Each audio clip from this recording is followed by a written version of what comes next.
प्रिय आमा अनि मिठो सम्झना। हेर्नु त आज भन्दै भोलि भन्दै तपाईँले हामीलाई छोडेर गएको पनि यतिका दिन भइसक्यो। न त मैले आमा भनेर बोलाउँछु तपाईँले सुन्नुहुन्छ, न त तपाईँ मलाई छोरी भनेर अँगाल्न नै सक्नुहुन्छ।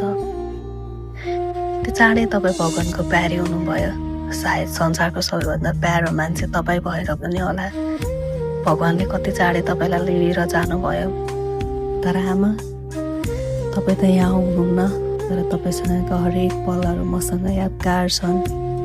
कसैले आमा भनेको शब्द सुन्दा मेरो मनमा झस्का आउँछ अनि त्यतिखेर म तपाईँलाई सम्झिन्छु अनि म मेरा यी आँखाका पानीहरूलाई सम्हाल्नै सक्दिनँ।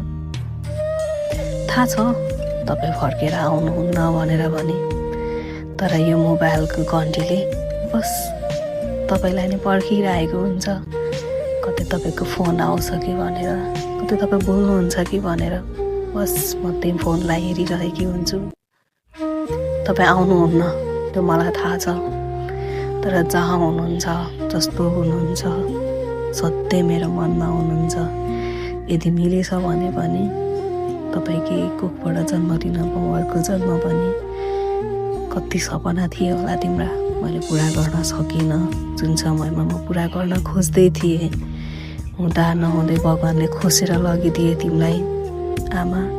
तर धेरै माया छ, तिमी बिना म साँच्ची नै अधुरो भएको छु आमा।